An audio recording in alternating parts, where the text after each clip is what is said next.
नमस्कार, India now channel और परिवर्तन चैनल में एक बार फिर आपका स्वागत है। जैसा कि आप जानते हैं, हम अलग अलग सेगमेंट पर लगातार आपको अपडेट्स देते रहते हैं। हमारे साथ मौजूद हैं देश के जाने माने लेखक एकाग्र शर्मा। उनकी बहुत अलग अलग पहचान है। कपिल शर्मा शो से लगाकर कवि सम्मेलनों से लगाकर विभिन्न साहित्यिक मंचों पर उनकी सक्रियता हमेशा देखी जा सकती है। आज हम उनसे एक खास इंटरव्यू करने जा रहे हैं। इस तरह एकाग्र जी, आपका स्वागत है इंडिया नाउ चैनल में और परिवर्तन चैनल में। बहुत बहुत धन्यवाद, सभी को प्रणाम, आपके सभी श्रोताओं को जो भी देख रहे हैं, जो सुन रहे हैं इस समय। मेरा आपसे ये पहला क्वेश्चन था। अभी देख रहे हैं कि एक तरफ जो है हिंदी का प्रचार प्रसार काफ़ी है। प्रधानमंत्री से लगाकर देश के तमाम दिग्गज नेता हैं, वो अटल जी की परंपरा को कायम किया हुआ। यूएनओ में जो अटल जी ने हिंदी में भाषण दिया था और उसी परंपरा को कायम रखते हुए देश के तमाम प्रधानमंत्री नरेंद्र मोदी जी भी हैं जो हिंदी में ही ज़्यादा संभाषण कर रहे हैं। लेकिन देखने में आ गया एक तरफ अंग्रेजी कभी होती जा रही है, दूसरी तरफ हिंदी को बढ़ावा दें। थोड़ी कंट्रोवर्शियल स्थिति, क्या कहना है आपका कुछ? सर, जब मैं कक्षा 8वीं में पढ़ता था अपने स्कूल में जी, तो जब हमें बाल सभाएं होती थी, मुझे अपनी हिंदी पे बहुत प्रेम है, शुरू से बहुत स्नेह है, बड़ा जी, गर्व है मुझे हिंदी पे। जी, लोग अक्सर कहते थे कि आप अंग्रेजी सीखिए, इंग्लिश मीडियम में पढ़िए। मेरी पूरी एजुकेशन हिंदी मीडियम से हुई है। ठीक है। आप अंग्रेजी पढ़िए, आप कॉलेज में कैसे जा पाएंगे, आप बड़ी एग्जाम कैसे निकाल पाएंगे, आप आगे जाके जीडी या इंटरव्यू कैसे क्रैक कर पाएंगे अगर आप अंग्रेजी नहीं पढ़ेंगे। तो मैं बहुत आत्मविश्वास के साथ उस समय एक बात बोलता था कि अगर मैं अपनी माँ से सच्चा प्रेम करता हूँ तो ये माँ अपनी औलाद को कभी भूखा नहीं मरने देगी, कभी मेरे पेट को खाली नहीं रखने देगी। और आज जब टीवी के रियलिटी शोज से या कवि सम्मेलनों के मंच से मुझे कुछ भी पारिश्रमिक हासिल होता है हिंदी लेखन करके, तो मुझे लगता है कि मेरा विश्वास मेरी माँ ने टूटने नहीं दिया। तो कहीं ना कहीं हर व्यक्ति के मन में अपनी भाषा के प्रति उतना प्रबल आत्मविश्वास होना चाहिए, वो सम्मान होना चाहिए। और मैंने कहीं लिखा भी है कि साल मना लो सप्ताह भी इन पखवाड़ों से क्या होगा।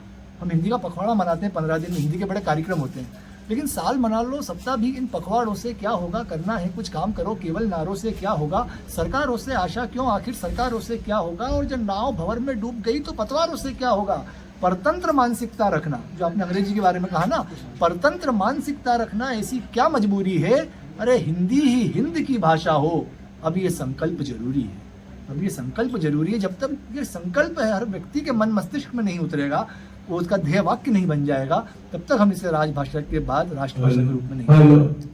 अपने चैनल के माध्यम से मैं एक और चीज़ चाहता हूँ कि कई ऐसे नवोदित लेखक हैं जो कि लिख रहे हैं और लगातार लिख रहे हैं, लेकिन उनको अपनी बात कहने के लिए प्रॉपर मंच नहीं मिल रहा या उन्हें सही गाइडेंस नहीं मिल रहा, उन्हें सही ट्रैक पकड़ नहीं आ रहा है। ऐसे नवोदित लेखकों के लिए आप क्या कहना चाहेंगे? देखिए, आजकल बहुत सारे आयाम हैं, बहुत सारी जाजम है, बहुत सारे मंच हैं जहाँ से आप धीरे धीरे आगे बढ़ सकते हैं। मैं नए बच्चों को सिखाता भी हूँ। आप हमेशा अगर ये तय करके चलेंगे कि मैं किसी बड़े प्रोडक्शन हाउस में या बड़ी मूवी के अंदर ही लिखने को मिल जाएगा, वो डायरेक्ट नहीं होगी वो चीज़। आपको स्टेप बाय स्टेप है ना, सीढ़ी दर सीढ़ी ऊपर चढ़ना है।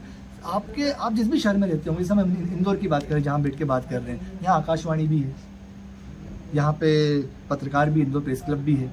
तो यहाँ जो नए बच्चे लिख रहे हैं उनको कोशिश ये करनी चाहिए कि इंदौर से जितने अखबार निकलते हैं, कम से कम उनके लिए कभी कभी कोई लेख लिखें।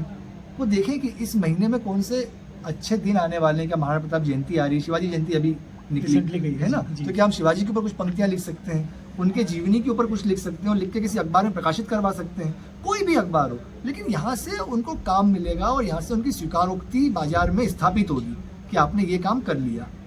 फिर मैं कहता हूँ इंदौर के कई सारे कॉलेज ऐसे हैं जहाँ पे मास मीडिया कम्युनिकेशन पढ़ाया जाता है, जिनको लेखकों की बड़ी ज़रूरत रहती है, क्योंकि वहाँ के बच्चे डॉक्यूमेंट्री बनाते हैं, वहाँ के बच्चे गीत बनाते हैं, वहाँ के बच्चे गाने बनाते हैं, मूवीज़ बनाते हैं। उनका कोर्स ही ये होता है 3 साल का।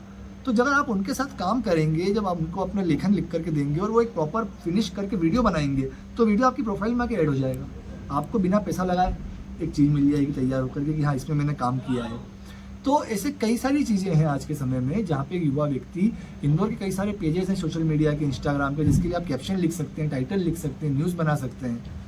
तो अगर इन सब चीज़ों पे हम दृष्टिकोण करेंगे ना, तो बहुत सारी अवसर रहते हैं। आरंभिक रूप से ये बात सच है, पैसा कम रहता है, लेकिन आपके पास अनुभव भी कम रहता है। जैसे जैसे आपका अनुभव बढ़ता है उसी तरीके जैसे आपका अनुभव बढ़ता है उसी अनुपात में फिर आपका हुनर बढ़ता है, आपकी काबिलियत, आपकी योग्यता बढ़ती है और फिर आपका पारिश्रमिक भी बढ़ना शुरू हो जाता है। धन्यवाद कपिल। एकाग्र जी, कपिल शर्मा से लाकर देश के तमाम साहित्यिक मंचों और कवि सम्मेलनों में अपनी जोरदार उपस्थिति दर्ज करवाने एकाग्र शर्मा थे, जो कि हमें इस चैनल के माध्यम से नवोदितों के लिए एक मार्गदर्शन दे रहे थे। परिवर्तन चैनल एवं इंडिया नाउ चैनल के लिए संजय नजान, रितेश चंदेल, हर्ष प्रजापत, संदीप सालवी, लोकेश प्रजापत, कमलेंद्र विश्वकर्मा गिरी। धन्यवाद। जय हिंद।